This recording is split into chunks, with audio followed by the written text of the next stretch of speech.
l'attente passée de quelques minutes, nous allons pouvoir débuter notre séance de conseil communautaire. Avant cela, avant d'aborder l'ordre du jour, je vais passer la parole à notre collègue Benoît Bancon qui nous accueille ce soir et qui va nous faire une présentation de sa commune.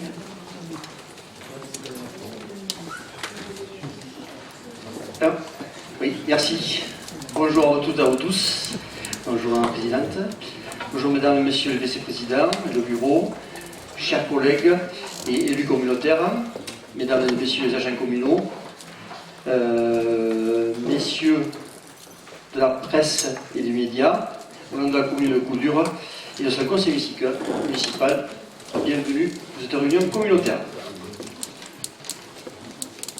Je vais vous présenter un petit peu l'historique de Coudure. Les habitants de Coudure sont appelés les Couduriens et Couduriennes. Le village de Coudure a une superficie de 1160 hectares et se situe géographiquement à une altitude de 100 mètres environ. Coudure, du latin cultura, veut dire culture, est une bastide fondée en 1305 par le sire de Lescœur sur les terres d'Édouard II sans son autorisation. Le bourg est bâti à l'extrémité d'une colline au profil désymétrique. Ainsi, Coudure, au milieu du XIVe siècle, s'appelait Ecclesia de Culturis.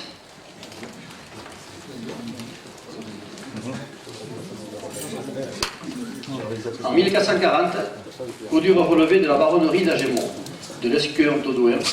Même année, Charles II, sire d'Albret, poussé par le roi de France, incendie, ravage et réduit la population à la famine. Les habitants de Coudure sont sauvés de la famine par le roi d'Angleterre qui leur a envoyé de risques 100 sacs de blé et 100 sacs de farine. Un document qui fait foi à l'exactitude de ces chiffres. À cette époque, les troupeaux de montagne venaient passer l'hiver à Coudure pour packager la lande. La charpente de l'église brûlait la même année et fut reconstruite en 1459 avec des chaînes du Gavasset, qui est juste à côté, appelée la Brouchaha Broussaille. On retrouve au village de Coudure un nom très ancien, Cantiran, c'est-à-dire abri bélier. L'élevage de moutons était très important dans la région. La seigneurie de Cantiran faisait partie du système défensif de l'époque. Les caveries, postes de guet qui surveillaient les vallées. Il existe des grottes dans la roche dolomitique qui est à la base de la colline de Cantiran. En 1549, il fut interdit aux habitants de Coudure d'avoir des chèvres. Je ne sais pas pourquoi.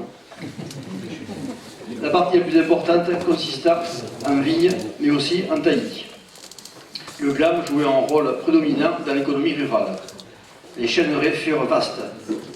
Au XVIIe siècle, l'orge était rare, le maïs n'apparaît à titre indicatif qu'en 1700. En 1567, construction de la halle qui servait pour le marché, l'école et les réunions. Le 28 juillet 1671, M. Jacques Duvigneau s'installe à Coudure comme maître chirurgien. Il promet de faire réparer à ses frais la halle déjà écoulée. Gros événement en 1769.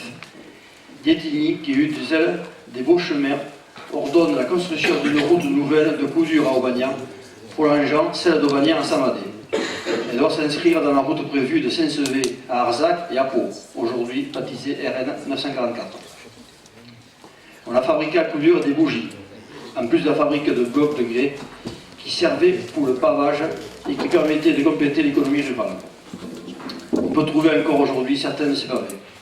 En 1790, la commune actuelle est formée en lui enjoignant le quartier d'Ancos, entre le Bas et l'Estella, et le quartier de Cantiran, au nord du Bas, rive droite. Cela faisait déjà partie de la paroisse Saint-Martin. Le quartier Ancos appartenait aux Beaufort, immigrés. Les Couduriens sont en majorité des agriculteurs, mais on a noté une importante conserverie de foie gras de 1925 à 1970 qui s'appelait Castel, qui est d'origine ici de Coudure, qui est juste à Plaine-le-Bourg, et après qui est parti à Saint-Sevé.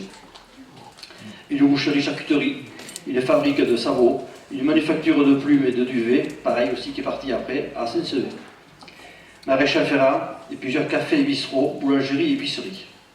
Bernard d'Odijos, de 1634 à 1677, naquit à Coudure, chef de la révolte contre la gabelle.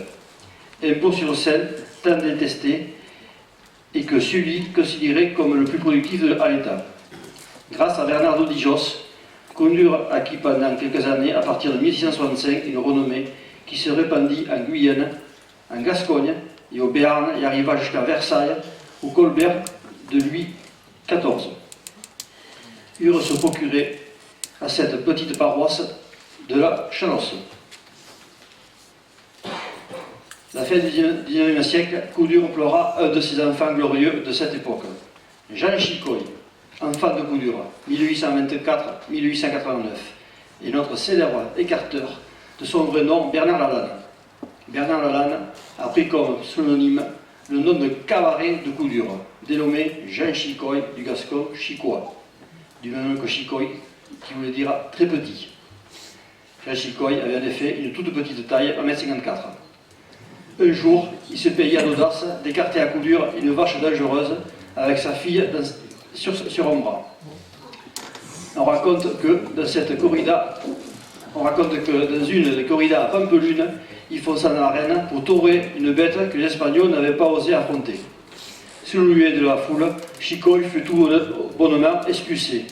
Mais cela lui a valu une médaille d'or de la reine Isabelle. La popularité de Chicoy l'a fait passer dans la légende. Il était l'une des plus grandes figures de l'histoire de la course landaise. Quant à son fils, qui fut tué le 16 juillet en 1901, en place de la Bourrotte à Bordeaux, par la Pamega, redoutable Lixaxo des gènes Passicos, ganadère landais. En hommage, Coudure a baptisé la rue Jean Chicoy, qui est juste là-dedans, les arènes Jean Chicoy, où certains vous êtes garés, et la Peña Tourine Jean Chicoy. Pour fêter le centenaire à sa mort, le 29 octobre 1989, on a dévoilé à Coudure une stèle représentant effectuant un écart avec sa petite fille dans un bras. Aujourd'hui, doté d'un plan de référence afin de garantir la cohérence d'aménagement du futur et d'un programme d'action pour permettre une vision à terme de l'aménagement du centre-bourg, tout en préservant ses richesses patrimoniales, paysagères, environnementales et en intégrant les objectifs du développement durable, permet d'envisager la revitalisation du bourg de Coudure en préservant la qualité de vie de ses habitants. Les pôles de vie de la vie collective de Coudure, qui sont l'école, l'agence postale, la mairie, l'église, offrent des services de proximité à la population. Aussi, dans une dynamique croissante, la population, et pour fédérer le bien vivre ensemble, la commune souhaite créer un lieu de vie type café associatif en centre-bourg, ainsi que la création de logements dans du bâti existant. La démographie de la commune de Coudure a fortement augmenté ces dernières années. On est passé de 450-60 à 544 à ce jour. Coudure possède de nombreuses entreprises comme une fabrique escalier, pour ne pas nommer Doga, avec 30 salariés. L'entreprise Fredec, qui fait plomberie, robots de traite, charbon froide, clim, ainsi de suite. Transport Tozin, Charpentier Morat, et une fabrique de canne à pêche, justement dans l'ancien bâtiment de foie gras Castel. Tout ça pour environ plus de 50 personnes qui viennent travailler ici à Coudure tous les jours. Malheureusement, il ne reste plus que 4 exploitations qui ont leur siège sur Coudure, mais avec 3 ou 4 exploitations qui sont à côté, sur les communes voisines, qui viennent aussi élever les élevages et exploiter sur Coudure. Coudure est une école publique primaire en RPI avec Sarraziet et Montsouet, dont ici les classes de CE2, CM1 et CM2 pour 45 enfants. Un club de basket, EFCB, Eyre, Montcuve, FAB et Coudure, et BCG, Basket Club de Gascogne, qui fait des entraînements ici principalement à Coudure, pour les jeunes. Bien sûr, comme nous tous, de nombreuses associations, comités de fêtes, club des Deux-Rivières, club de gym, ACCA et l'APE. Voilà, je ne vais pas être plus long, je vais laisser la parole à la présidente pour continuer la réunion, en espérant qu'on est tous... voilà, qu'il n'y ait pas trop de coups durs.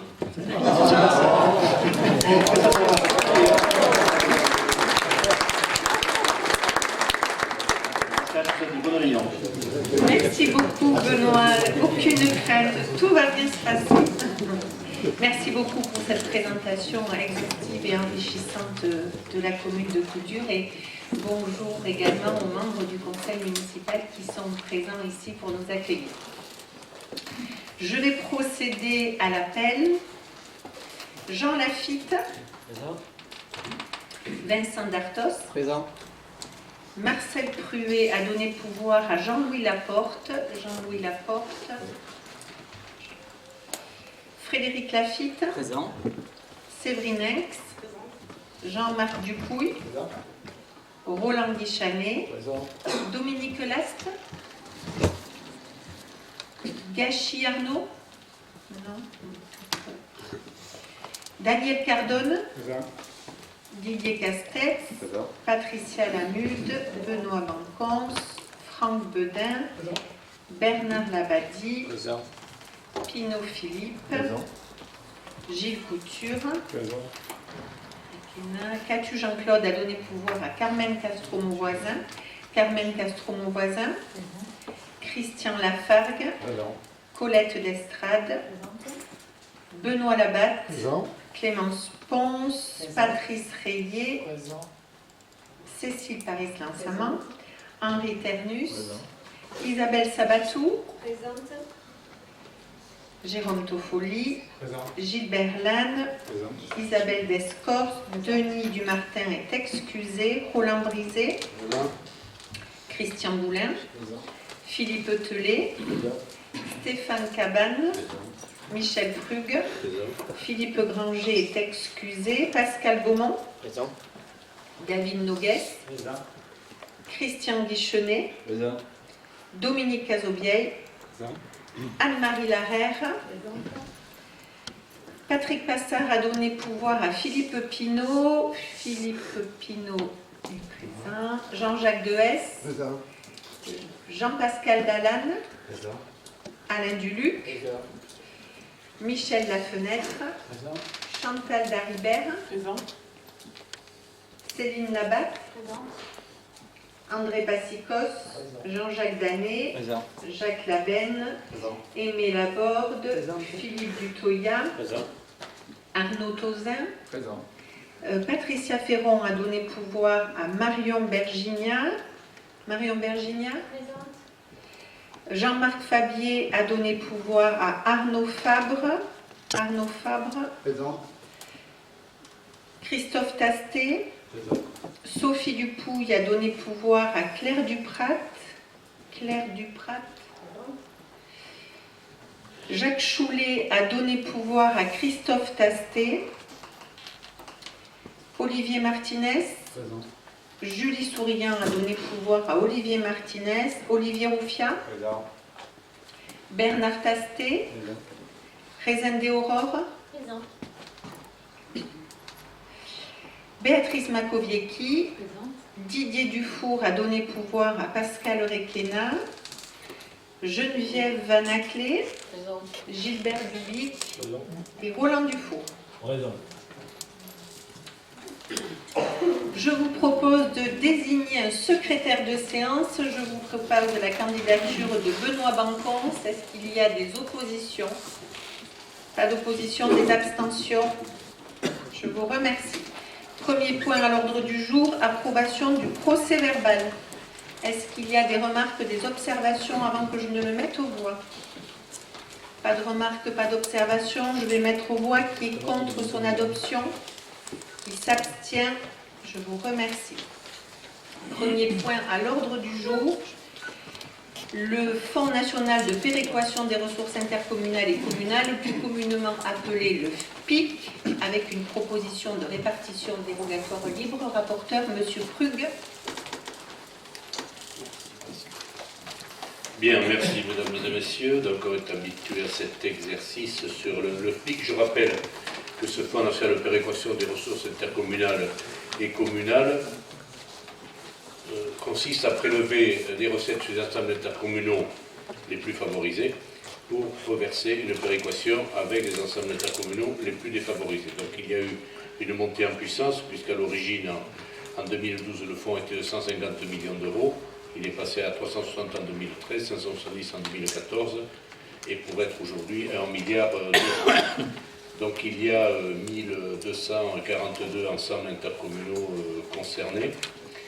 Et nous, communauté de communes, et ces 52 communes, nous sommes redevables d'une somme de 243 883 euros et nous sommes bénéficiaires pour 685 087 euros, ce qui nous fait un solde positif de 442 204 euros.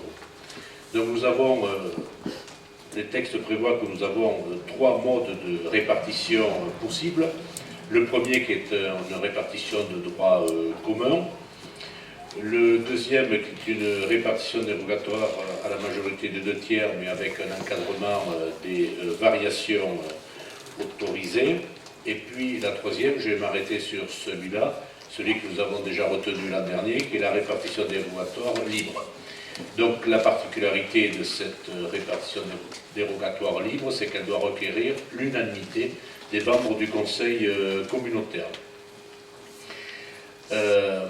Pourquoi nous avions déjà choisi et pourquoi ça a été présenté lors du débat d'orientation budgétaire, c'est pour neutraliser les assais négatifs de 9 communes du Tursan pour un montant de 32 792 €.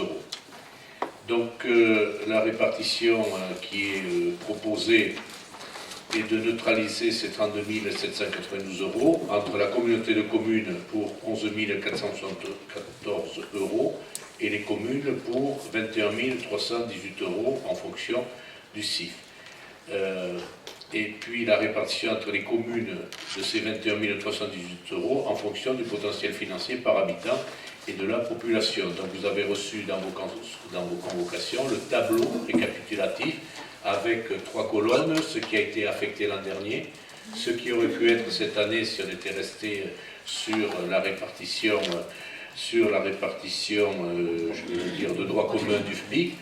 Et là, on vous propose, ça a été vu en commission des finances et en conférence des maires, on vous propose de voter la répartition libre telle sur les mêmes bases que l'an passé pour annuler les assais négatifs de ces 9 communes du Tursan. Et pour cela, Madame la Présidente, il faut un vote à l'unanimité. Oui, merci Michel.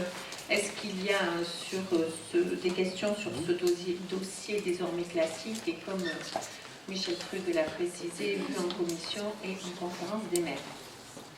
Pas de questions, pas d'observations. Donc je vais le mettre aux voix. Qui est contre son adoption? Qui s'abstient? Eh bien, je vous remercie.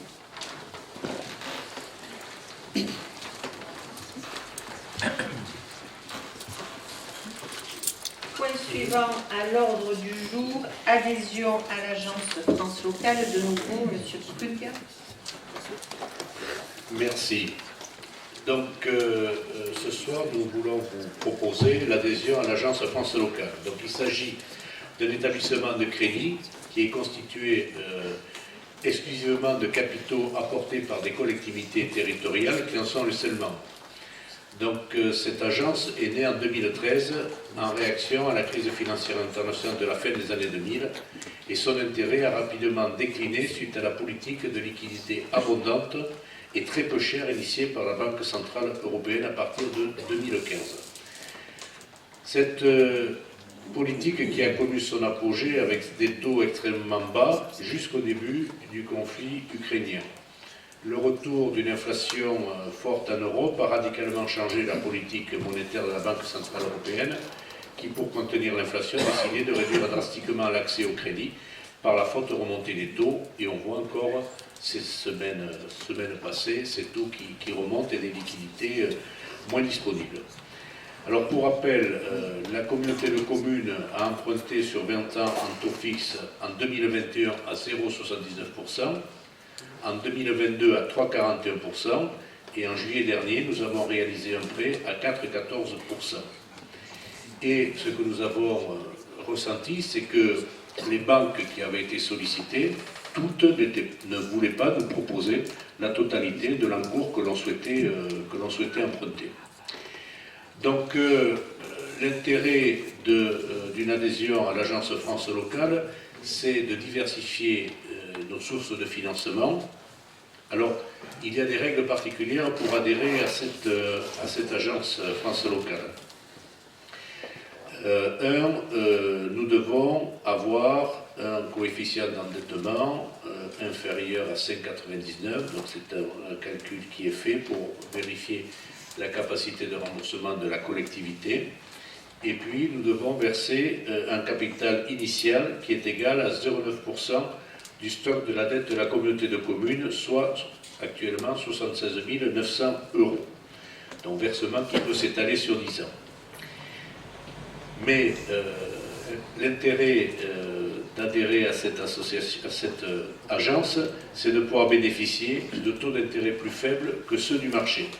Et à titre d'exemple, le prêt que nous avons réalisé cette année à 4,14%, les conditions que n'aurait pu nous faire l'agence France Locale nous auraient permis d'économiser sur 20 ans 40 000 €. Donc si on met en parallèle la capacité à libérer sur 10 ans, la possibilité de libérer le capital sur 10 ans, plus le fait que tous les ans on renouvelle des emprunts et les taux, la différence au taux d'intérêt rembourse, enfin rentabilise largement, doit rentabiliser largement cet apport en capital initial. Voilà, donc si après présentation également en commission des finances et en conférence de maires qui ont validé le fait que cela soit proposé à votre assemblée, si vous le validez, nous aurons derrière à désigner un représentant titulaire et un représentant suppléant pour siéger à l'Assemblée générale de l'Agence France Locale. Voilà, Madame la Présidente, la présentation de ce dossier. Merci Michel. Est-ce qu'il y a des questions sur ce dossier? Oui. Oui. Je vois pas qui. Claire. Oui, Claire, allez-y. Ça marche? Oui. Oui, moi je m'interroge sur l'utilité d'un tel machin supplémentaire. Mais pourquoi? Parce que les communes vont, si j'ai bien compris, abonder le fonds qui va permettre de retirer de l'argent à meilleur taux que les banques. C'est ce que vous nous avez dit. Or, toutes les communes, peut-être que j'ai mal compris, hein, mais alors, si ce sont les communes qui abondent, la nôtre ferait 80 000 €, tout le monde va avoir, toutes les communes de France et de Navarre vont avoir un jour ou l'autre besoin de financement inférieur à ce que proposent les banques actuellement. Donc, je pense qu'il va y avoir un embouteillage et je ne crois pas à une telle mesure. Alors, c'est pas comme cela que ça fonctionne. Là, en l'occurrence, c'est une adhésion pour la seule communauté de communes. Vous m'entendez? Oui. Là, c'est une adhésion pour la seule communauté de communes. Les 76 900 € représentent 0,9% du stock de dette de la communauté de communes Chalon-sur-Saône, et ça permettra à la communauté de communes d'accéder à des prêts, donc de faciliter l'accès, de sécuriser l'accès à des prêts à des taux préférentiels. Il ne s'agit pas du tout d'un engagement pour les communes. Absolument pas. Si les communes veulent par ailleurs adhérer à l'Agence France Locale, elles sont libres de le faire. Mais là, en l'occurrence, ça ne concerne que la communauté de communes, et les 76 900 € ne concernent que la communauté de communes, 0,9% sur la dette à date de la communauté de communes. J'entends bien tout ça, mais ceci dit, vous allez vous priver de trésorerie à hauteur de 79 000 €. Alors, dans la délibération, donc, il est proposé d'adhérer, ensuite de répartir le paiement de ces 76 900 € à hauteur de 10 échéances de 7 690 €. Si nous avions adhéré en 2023 à l'Agence France Locale, nous aurions contracté le prêt que nous avons contracté de 700 000 €, non pas à 4,14 mais à 3,70, ce qui nous aurait fait gagner 40 000 €. Donc vous voyez que les 40 000 € gagnés sur un prêt permettent d'amortir déjà sur une année plus de la moitié des engagements de 76 900 €. Oui. Un complément de réponse. En complément de réponse, on peut se poser la question pourquoi cette agence peut proposer des taux plus bas que les banques. Bien parce qu'elle va lever sa dernière levée de fonds représentée en milliards d'euros. Elle va sur les marchés dans des conditions qu'elle négocie justement en fonction de la notation qu'elle a sur le risque qu'elle fait prendre aux prêteurs de cet argent. Et deuxièmement, elle n'est pas dans la logique, elle a des charges fixes moins lourde que les établissements classiques et elle n'a pas l'obligation de faire les résultats que font les banques. C'est ça qui permet de créer ce différentiel de taux. Arnaud Touzin ? Si on veut en sortir un jour, il nous restitue l'argent qu'on y a mis, c'est quoi? C'est une part du capital social de la structure? Il y a une clause de sortie, ça marche comment? Non, il n'y a pas de clause de sortie, c'est une adhésion. Une adhésion, on paye 76 900 € qui seront répartis sur 10 ans. Et on aura toute l'attitude à accéder à des prêts à des taux plus intéressants que ce qui se pratique aujourd'hui. Donc on a un coût certain pour une économie hypothétique. On a un coût certain pour une économie qui aurait pu être, si on l'avait fait déjà cette année, de 40 000 €. Je crois que j'ai vu une main se lever. Oui, David ? Oui, autre question. Là, donc, l'adhésion, elle est à 76 000, mais après, donc, il y a possibilité d'emprunter chaque année, ou l'adhésion, elle a une durée, ou elle est à vitam aeternam. Et autre question aussi, la capacité financière de cette agence aujourd'hui, quel actif elle a mobilisé? Parce que enfin, je pense qu'à l'échelon national, il y a peut-être plusieurs PCI qui vont se manifester, et est-ce que derrière, il y aura la possibilité de satisfaire tout le monde? Alors, cette année, elle a prêté près de 5 millions d'euros. 5 milliards d'euros. Et, la première partie de la question, David, c'est est-ce qu'on peut accéder au prêt chaque année? Oui, absolument. Oui. Et sur les montants, potentiellement, que l'on souhaite.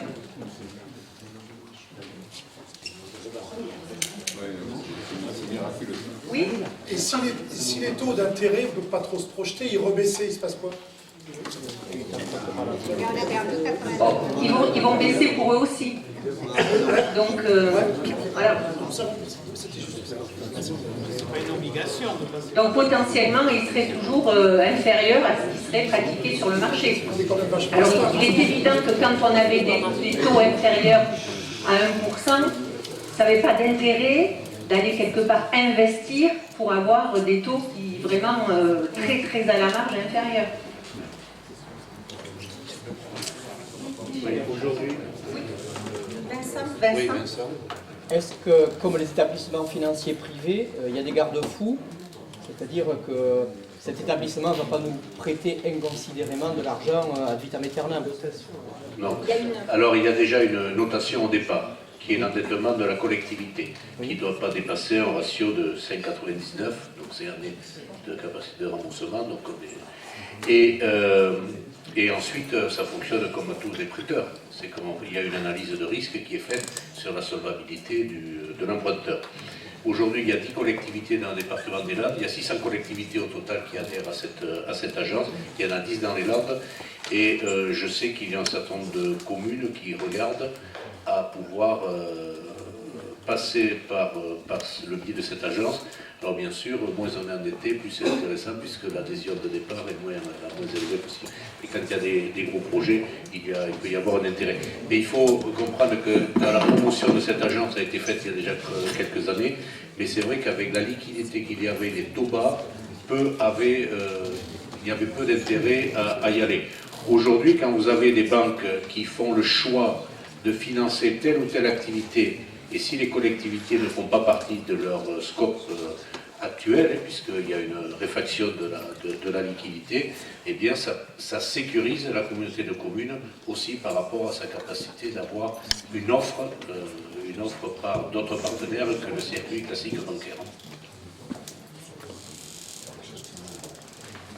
Vous avez dans le dossier qui vous avait été envoyé, il y a une fiche de notation, donc ils se tiennent quand même à des critères financiers et budgétaires.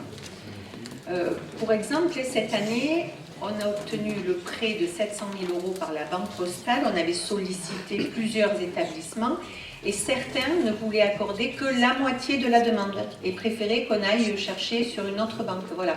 Donc c'est aussi ce qui a fait qu'on a regardé dans cette adhésion, dans ce sens-là, l'adhésion à France Sociale. Est-ce qu'il y a d'autres questions? Pas d'autres questions ou d'autres remarques? Alors, la délibération, c'est l'adhésion, c'est le paiement en 10 fois de ces 76 900 € et c'est également si nous y sommes favorables, de désigner un représentant titulaire et un représentant suppléant pour siéger à l'Assemblée générale. Et donc, je vous proposerai Michel Krug comme représentant titulaire et moi-même comme suppléant. Est-ce que ça appelle des observations de votre part? Non, donc je vais mettre aux voix cette délibération qui est contre son adoption. Donc, 9 contre. Est-ce qu'il y a des abstentions? Je vous remercie. Point suivant, développement économique, adhésion au syndicat de copropriété et ensuite les délibérations vente de locaux. Rapporteur, M. Gilbert.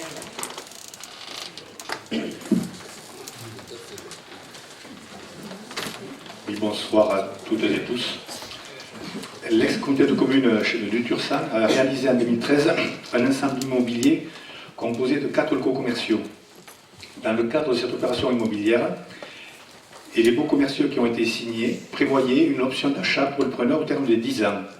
Aujourd'hui, nous sommes à l'anniversaire des 10 ans et 3 des 4 locataires ont souhaité lever l'option et souhaitent acquérir le local qu'ils occupent. Cependant, l'ensemble immobilier, constitué par les locaux, ne peut faire l'objet d'une division cadastrale. Donc en fait, il faut créer une copropriété et il sera nécessaire d'autoriser la présidente à adhérer à la copropriété, puisqu'en fait, nous resterons propriétaires d'un point de vente, puisque l'épicerie, la dame qui tient l'épicerie prend la retraite, et donc ne souhaite pas acheter le fonds. Donc première délibération à prendre, titre là. Oui. Donc sur cette adhésion au syndic de copropriété, y a-t-il des remarques? Non, donc je vais mettre aux voix qui est contre l'adoption de cette délibération, qui s'abstient. Je vous remercie. Donc le point suivant, c'est la vente du local commercial 2 à la SARL Boucherie Moreau. Je propose que Gilbert, tu présentes les 3 et après Donc la vente du local numéro 2, c'est la Boucherie Moreau, et proposer la vente d'un local commercial à usage de boucherie d'une surface de 125,32 m² et d'une courette de 42,35 m², constituant le lot numéro 2. Ce local fait l'objet d'un bail commercial avec option d'achat qui a été signé le 15 novembre 2013. Et il est proposé de conclure cette vente pour un montant hors taxe de 82 184 hors taxe. Le prix de vente a été fixé lors de la réalisation de l'opération immobilière par la communauté de communes du Tursan. Point suivant, la vente du local commercial numéro 3 au Fournil de Mathieu. Donc, je vous ai proposé la vente d'un local commercial à usage de boulangerie. Celui-ci pour une surface de 131,97 m² et une courette de 40,98 m². Donc, ce bail a été signé le 15 novembre 2013. Et le prix de vente fixé lors de la réalisation immobilière s'est élevé à 72 676,66 €. La vente du local numéro 4, procès créatif, c'est un local commercial à usage de salon de coiffure. La surface est de 59,14 m² et une courette de 12,16 m². Donc ce local a fait l'objet d'un bail commercial qui a été signé le 15 novembre 2013. Et il est proposé de conclure cette vente pour un montant hors taxe de 40 725,52 €. Et le prix, comme les autres, a été fixé par l'opération immobilière de la communauté de communes de Charles du Tursan. Donc, les prix de ces ventes, en fait, c'est le prix de revient du bâtiment, minoré les subventions, sur lequel on a enlevé les 120 mois de loyer qui ont été payés, donc il reste étant. C'est ce reste tendu qui est le prix de vente. Est-ce qu'il y a des questions sur ces 3 projets de vente de locaux commerciaux? Non, donc comme l'a indiqué Gilbert, ce sont des conditions qui avaient été prédéfinies au moment de la création par la communauté de communes. Oui, Gilles? Juste une question. Le lot numéro 1, on sera condamné à le garder ou est-ce qu'on pourra le vendre plus tard? Aujourd'hui, on va refaire un bail Donc dans le bail, on mettra ce que l'on voudra. D'accord. Les gens qui ont acheté, ils avaient que la 10e année. Donc aujourd'hui, il n'est pas vendu, mais un bail, on refait un bail, caduc, 369, ou avec une option d'achat, ça c'est... Ok. D'autres questions? Non, donc s'il n'y en a pas, je vais mettre aux voix la vente du lot commercial numéro 2 à la boucherie Moreau. Qui est contre l'adoption de cette délibération? Qui s'abstient? Je vous remercie. Point suivant, donc la vente du local commercial numéro 3 à la SARL au Fournil de Mathieu. Est-ce qu'il y a des oppositions? Des abstentions? Je vous remercie. Enfin, vente du local commercial à la SARL Créatif. Est-ce qu'il y a des oppositions? Des abstentions? Je vous remercie. Le point suivant, c'est avis sur la demande d'ouverture supérieure à 5 dimanches pour l'année 2024 pour les commerces de détail sur les communes de Saint-Sevé et de Hagetmau. Gilbert. Donc, pour ce qui est d'ouverture des dimanches, les maires ont le potentiel de pouvoir accepter 5 dimanches par an. Au-dessus, c'est la communauté de communes qui doit être saisie de cette demande-là. Donc, le 6 septembre 2023, monsieur le maire de Saint-Sevé pour autoriser l'ouverture des commerces pour 6 dimanches pour l'année 2024.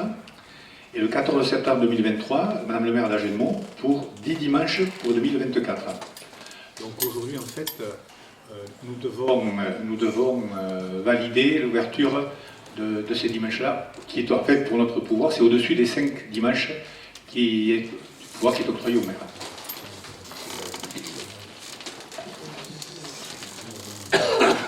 Des questions? Pas de questions, je vais mettre aux voix. Qui est contre l'adoption de cette délibération? Qui s'abstient? Je vous remercie. Point suivant, validation de l'arrêt de projet du plan climat air énergie territorial. Jean-Jacques Dehaes.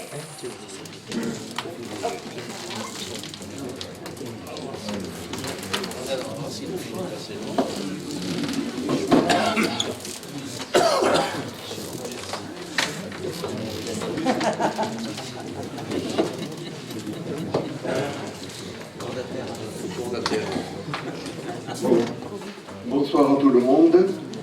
Donc moi je vais vous proposer la validation de l'arrêt du projet du plan climat air énergie territoriale avant la saisine de l'autorité environnementale. Voilà, ce plan a commencé par une délibération qui a été votée en septembre 2018 et ensuite, disons, a franchi toutes les étapes réglementaires, c'est-à-dire la réalisation d'un diagnostic territorial. Voilà, avec ça, vous a été présenté le 8 juillet 2021, une stratégie de territoire aussi qui constitue le cadre du PCAET, donc qui a été validé aussi, la construction d'un programme d'action dernièrement, c'est-à-dire à mettre en œuvre sur 2024-2029, la mise en place d'un suivi et d'évaluation des actions qui permettra de progresser à travers les générations successives du PCAET. Ensuite, le 11 juillet dernier, il y a eu une présentation du programme d'action, lequel a été validé. Et donc ce programme d'action contient, disons, plusieurs axes, c'est-à-dire 6 axes. D'abord, piloter et animer le plan climat et l'énergie territoriale, développer des énergies renouvelables, agir sur les bâtiments, diminuer des pollutions en lien avec le défi climat, air, énergie et aménager le territoire en intégrant le défi climat, air, énergie.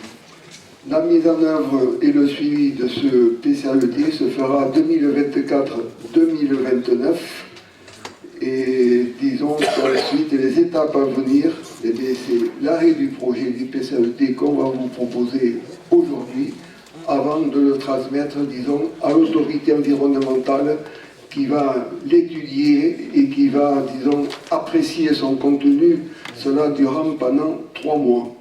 Ensuite, il sera retourné pour correction ou diverses explications à mener si certains actes ne conviennent pas à l'administration. Pour cela, nous aurons 2 mois pour vérifier tout ça. Et ensuite, il sera proposé, disons, carrément le vote final. Et il sera applicable. Donc, je repasse le micro à Pascal pour qu'elle puisse faire approuver. Est-ce qu'il y a des questions sur ce projet de PCAET?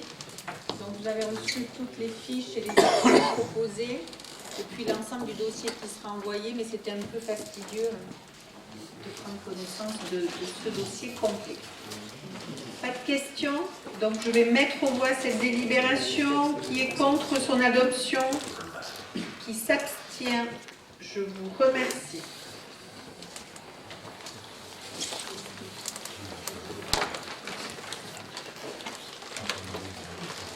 Point suivant. Gilles. Tu peux venir là, donc, approbation de la convention cadre du contrat territoire lecture pour la période 2023-2025. Rapporteur Gilles Couture. Bien, tout le monde m'entend? C'est bon? Bonsoir à toutes et à tous. Donc, effectivement, il s'agit de la deuxième convention cadre, puisque la première a eu lieu de 2018 à 2022. Et là, c'est pour 2023-2025. Alors, un contrat territoire lecture, je ne vais pas relire ce que vous avez reçu, j'espère que vous avez eu le temps de parcourir. Moi, j'y vois 2 avantages. D'une part, c'est par rapport à notre situation, c'est revisiter nos objectifs et définir des actions pour arriver à ces objectifs. Et le deuxième avantage, c'est que ça nous permet d'aider à financer ces actions, puisque 1 euro de la communauté, c'est 1 euro de la DRAC, de l'État. Donc au niveau des axes, bon, il y a 3 axes. Le premier axe, c'est favoriser et renforcer l'accessibilité. D'abord, c'est poursuivre et conforter la structuration de notre réseau, qui est tout jeune, puisqu'il date de 2018 seulement, avec 2 années très compliquées. Donc c'est optimiser les compétences des uns et des autres. Et c'est vraiment montrer que la médiathèque Change-sur-Sang, c'est une seule identité sur 9 sites. Ensuite, bon, au niveau public, bien entendu, c'est permettre l'accès à tous les publics, quelle que soit leur situation, qu'ils soient empêchés ou pas. Donc il y a eu un travail qui a démarré sur l'illettrisme, mais c'est également pour les personnes âgées, soit les accueillir, soit aller vers elles, également par rapport au public ado, etc. Ça, c'est le premier axe. Et pour ce premier axe, il y a à peu près 58 000 € sur les 3 années. 29 000 et 29 000. Deuxième axe, c'est accompagner la prise de conscience et l'information autour des grands enjeux sociétaux de notre époque. Il y en a 3 qui sont définis. Construction de la citoyenneté, l'égalité homme-femme, la transition écologique et la sobriété numérique. Voilà. Et là, on a mis 13 000 €, pareil, sur les 3 années. Le troisième axe, c'est favoriser la création et la médiation littéraire, culturelle, artistique, c'est-à-dire que la médiathèque Change-sur-Sang, ce soit un acteur culturel majeur, incontournable de notre territoire. Peut-être pas le moteur, le seul moteur, mais un moteur quand même. Et donc c'est à travers valoriser la place du jeu sur le réseau, des parcours culturels, semaines pédagogiques, renforcement du partenariat avec l'édition de la crypte pour la poésie, et ensuite mise en place de résidences littéraires et artistiques. Et là nous avons mis 50 000 € sur 3 années également. Donc ça fait 120 000 € sur 3 années, 60 000 la communauté, 60 000 l'État. Voilà, donc il y a eu plusieurs réunions et vous avez donc reçu le projet de convention cadre. Merci Gilles. Projet qui a été validé par le département et par la DRAC qui a été soumis. Est-ce qu'il y a des questions sur ce contrat territoire lecture pour la période 2023-2025? Pas de questions, donc je vais mettre aux voix qui est contre son adoption, qui s'abstient. Je vous remercie. Point suivant, exonération des locaux à usage industriel et des locaux commerciaux Sietom de Chalosse. Donc chaque année, il convient que nous délibérions pour exonérer de la TOM les les locaux à usage industriel ou commerciaux qui n'ont pas recours au Siétom de Chalosse et qui apportent la preuve qu'ils ont recours à une autre entreprise, donc qui justifie de l'intervention de prestataires. La liste des entreprises concernées vous a été adressée, elles sont au nombre de 28 et bien entendu, il a été vérifié qu'elles n'avaient pas recours au Siétom et qu'elles avaient un prestataire. Est-ce qu'il y a des questions ou des observations? Oui, Gilbert? J'ai juste une question. Les entreprises, est-ce qu'elles sont en mesure de prouver les matériaux qu'elles ramènent dans déchetterie ou directement chez les commerçants qui leur vendent les matériaux au départ? Est-ce que c'est vérifié ça? Parce que théoriquement maintenant, la loi dit que les entreprises qui vendent des matériaux à des constructeurs et autres se doivent de reprendre les contenants ou les restants de matériaux. Parce que le gros problème qu'ils ne soient pas pris directement dans le Siétom de Chalosse, c'est le risque de les retrouver, comme on le trouve autour des grandes villes. D'ailleurs, on les retrouve au bout d'un jour. On a l'impression qu'il y a un tas de ronds, ça fait de compte dessous, on a X tonnes de matériaux qui ont été déposés. Donc la question elle est là, est-ce qu'il y a un contrôle qui est fait par rapport à l'entrée-sortie? Gilbert? En fait, c'est même pas un contrôle entrée-sortie, c'est que ces gens-là nous présentent des contrats et des factures. Ils nous présentent des factures payées de l'année précédente et le contrat pour l'année suivante. Donc ce sont des gens qui ont souvent un prestataire. C'est pas eux qui vont ramener, ils ont un prestataire qui vient récupérer leurs déchets. Ce sont souvent des déchets spécifiques d'ailleurs. Justement, c'est ça le problème. Ça a été encore martelé dernièrement. Le problème, c'est qu'il y a des gens qui jouent par des sociétés écrans, entre guillemets. Et donc, la question est il y a quand même il y a 26 ces entreprises qui ont pignon sur rue dans notre territoire. Comment? Il ne faut pas jeter le faute sur les entreprises, il y a des contrôles qui sont C'est pas le petit carreleur ou le plombier qui met en place de BR13, c'est pas ça. Je explique pourquoi. On a nettoyé des locaux, enfin pas des locaux, des forêts dernièrement, là, la semaine dernière, et on a trouvé des tonnes de gravats qui avaient été déposés. Et ça malheureusement, c'est pas le petit bricot, c'était des dizaines de tonnes. Pas sûr que ce soit les entreprises. Je ne dis pas que ce n'est, mais est-ce qu'on a un contrôle, est-ce qu'on a un suivi? C'est la question. Nous, notre contrôle, c'est vraiment de s'assurer que ça justifie de l'intervention d'un prestataire. Après, nous, notre contrôle, c'est vraiment qui justifie d'avoir un prestataire. Après, les incivilités, on sait qu'elles existent et malheureusement, nous on n'a pas moyen de... Est-ce qu'il y a d'autres questions ou remarques sur cette délibération? Non, donc s'il n'y en a pas, je vais la mettre aux voix. Qui est contre son adoption? Qui s'abstient? Je vous remercie. Le point suivant, élection d'un nouveau délégué pour représenter la commune de Clède au sein du comité syndical du Siétom de Chalosse. Donc, M. Albert Bozé a été nommé le 23 juillet 2020. Il a démissionné, donc une nouvelle proposition est faite par la commune de Clède pour désigner son délégué titulaire. Il s'agit de Madame Baron Virginie. Est-ce qu'il y a des observations? Donc je vais mettre aux voix cette délibération. Qui est contre son adoption? Qui s'abstient? Merci. Le point suivant, vous avez téléchargé ou vous avez récupéré lors de la conférence des maires le rapport annuel sur le prix et la qualité des services publics du Siétom. Alors il convient que nous actions que nous en avons eu connaissance. Moi je n'ai pas compétente pour avoir un débat en la matière. Donc, est-ce que vous êtes d'accord? Oui. Pas de remarque particulière. Merci. Donc là, ce sont les 46 communes qui sont concernées par le Siétom. Voilà. Point suivant, fonds de concours, donc attribution d'une subvention d'équipement à la commune de Poudinx dans le cadre de travaux de revitalisation, embellissement et aménagement sportif et sécuritaire également. Est-ce qu'il y a des questions sur ce dossier? Jean-Jacques, est-ce que tu veux rajouter quelque chose, rien de particulier? Non, si ce n'est dire qu'on crée un billet de neuf, c'est pour avoir un cadre qui soit... C'est pour Carboca va faire la même chose parce qu'on va créer un quillet extérieur. Voilà, c'était surtout pour ça. Et aussi pour dire qu'on met en place un bar associatif, dont là-dedans il y a l'aménagement du bar associatif aussi dans la commune. Voilà, puisqu'on a racheté une licence au dernier bar qui est resté dans la commune. Plus réfection du tennis, réfection des tribunes et de la buvette des terrains de foot. Voilà. Un beau projet, en tout cas sur Coudert.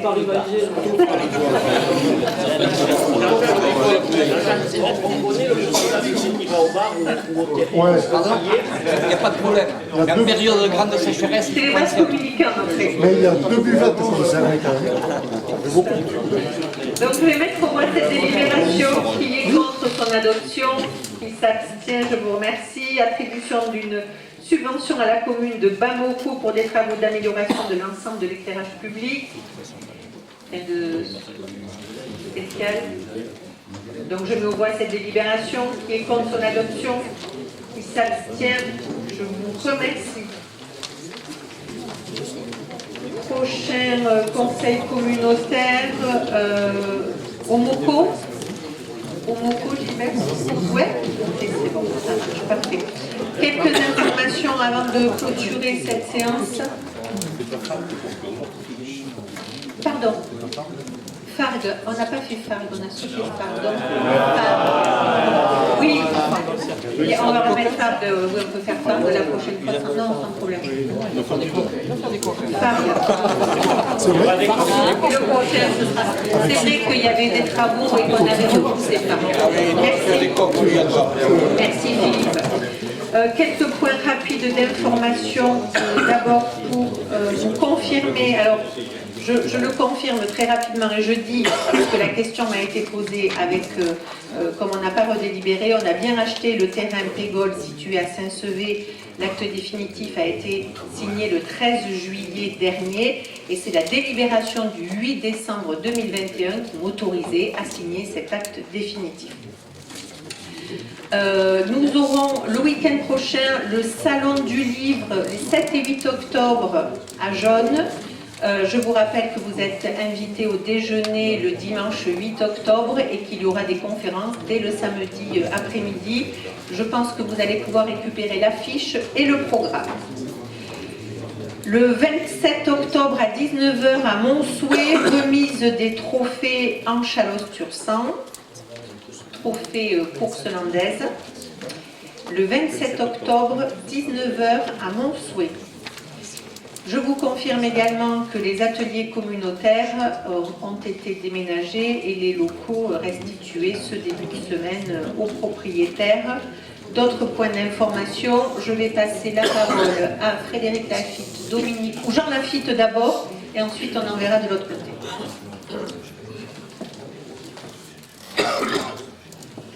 Oui, moi c'est juste un appel pour les communes qui n'ont pas encore répondu pour les besoins en voirie pour 2024. Il en reste quelques-unes, donc essayez de le faire le plus vite possible. Et tant que j'ai le micro, deux mots pour vous donner quelques nouvelles de la zone Gardem-Pyrénées dans laquelle nous sommes associés avec R, Gardem, les Deuil de Béarn. Il restait, vous savez qu'il y a déjà du photovoltaïque, et il restait 4 hectares qu'on essayait de vendre depuis plusieurs années. Et la même semaine, il y a eu deux candidats. L'un, c'était pour un séchoir pour la totalité des 4 hectares. L'un, c'est un séchoir pour du maïs de qualité qui allait servir pour du popcorn, avec 2 emplois et encore saisonniers. La seconde par la société Mirayan. Alors cette société, cette usine permettra de séquestrer le carbone présent. Le procédé consiste à pyrolyser la biomasse bois pour générer du biochar. Alors, qu'est-ce que c'est le biochar? Une des 10 techniques identifiées par les GIEC pour séquestrer du CO2. Alors, vous voyez que c'est dans l'air du temps. un potentiel de séquestration de 2,6 milliards de tonnes de CO2 d'ici 2050, un composé riche en carbone non dégradé par les micro-organismes. Pour donner une idée, 1 gramme de biochar peut traiter 500 m² de surface, bénéfique à la rétention d'eau et à la fertilisation des sols. Une tonne de biochar permet de séquestrer 2,8 tonnes de CO2. Voilà, vous voyez que c'est un véritable. Alors, ces investisseurs qui sont basés à Toulouse, mais qui ont des projets un peu partout dans toute la France, seront à la recherche de bois, évidemment, puisque c'est pour pyrolyser la biomasse, c'est-à-dire du bois. Et ils promettent 30 emplois. Donc c'est ce deuxième projet qui a été retenu. C'est pas encore signé, mais c'est dans les cartons. Et apparemment, ils ont l'air assez pressés. Voilà. Merci beaucoup, Jean. Frédéric Lafitte.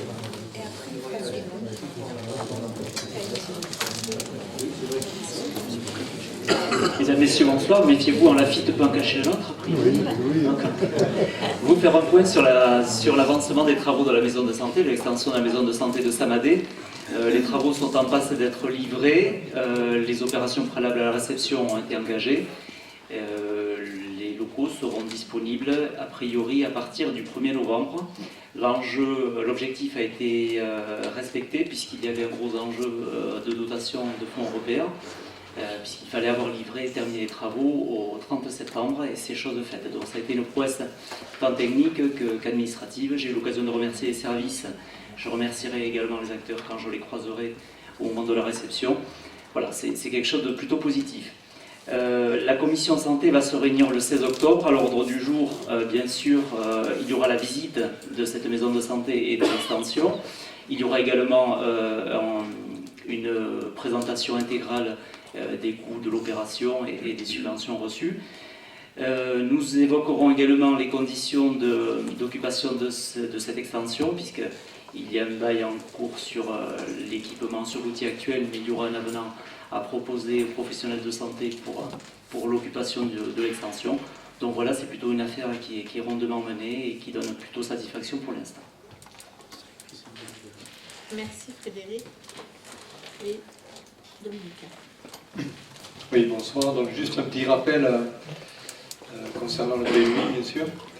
Lors de la conférence des communes de juin dernier, la dernière, qui était dédiée à tout ce qui était recensement du patrimoine, le changement de destination, nous étions accordés pour rendre la possibilité aux communes de modifier ce changement ce recensement patrimonial, l'amender, le compléter, supprimer les éléments, pour le mettre à jour, qu'il soit plus précis, et également pour faire un recensement complémentaire du changement de destination hors recensement patrimonial.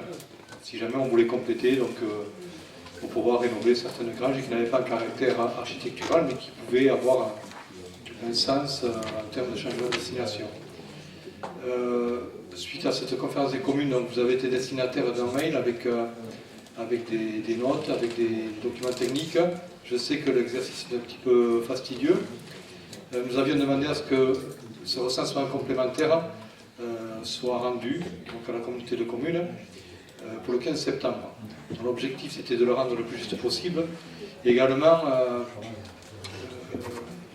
le deuxième objectif c'était que chaque commune puisse s'approprier ce recensement, qu'elle puisse faire un petit peu ce qu'elle veut sur sa commune, qu'elle ne se sente pas les choses dictées. Donc je voulais faire juste un petit rappel. Au 15 septembre, aujourd'hui nous n'avons que 22 communes sur les 50 qui ont répondu. Donc nous allons nous accorder sur un délai supplémentaire jusqu'au 30 octobre, mais le cabinet créant nous disait qu'il ne pourra pas attendre trop au-delà parce qu'il y a quand même du boulot derrière. Donc moi je vais vous demander quand même d'essayer de respecter le délai du 30 octobre. Et si les communes n'ont pas répondu au 30 octobre, on sera obligé de plus ou moins considérer que l'inventaire actuel, l'inventaire qui a été fait par le CAE, sera celui qui sera réel. C'est cela qu'on prendra en compte.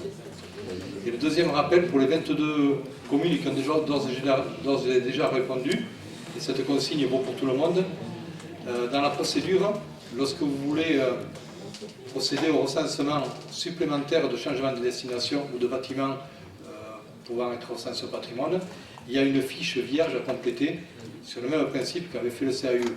Il y a pas mal de communes qui ont fait le recensement mais qui n'ont pas complété cette fiche. Or, bon, non seulement la communauté des communes n'a pas les moyens de remplir ces fiches, mais surtout elle n'a pas les données pour les remplir. Il faut à tout prix que ce soit les communes qui les remplissent, puisque dedans il faut mettre la référence cadastrale, il faut décrire s'il y a des volets, s'il y a des encadrements aux fenêtres, enfin, il y a des éléments techniques qui ne peuvent être faits que par les mairies, quoi. Donc vous allez, pour les communes qui ont déjà répondu, vous allez recevoir un mail de Sandrine qui vous demandera quand même de remplir les fiches. Voilà. C'était tout. Je vous remercie.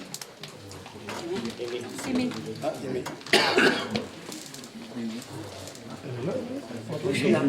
Bonsoir à tous. Moi, c'est uniquement pour vous informer, vous avez dû recevoir cet après-midi une invitation pour l'inauguration du multi-accueil sur le centre aéré d'Agelmont. Alors ce multi-accueil, je pense que vous en avez parlé, on a délibéré en SIAS, c'est la transformation de la halte garderie en multi-accueil, parce que les horaires ne convenaient plus au public. Hein. On va ouvrir 4 jours dans la semaine, lundi, mardi, jeudi et vendredi. Et vous êtes tous invités à l'inauguration qui aura lieu le vendredi 6 octobre à 18h30 à la maison centrale aérée d'Agelmont, avec le nom de Tipi Chou du Lout, c'est le nouveau nom du multi-accueil d'Agelmont. Alors Tipis, vous allez trouver drôle, mais c'est un reflet à l'architecture de notre centre aéré, les Tipis, et après les Tchoun du Lout, bon, voilà, c'est au bord du Lout, c'est pour nos petits-enfants. Alors vous êtes tous invités à cette inauguration qui aura lieu, je vous rappelle, le vendredi 6 octobre à 18h30.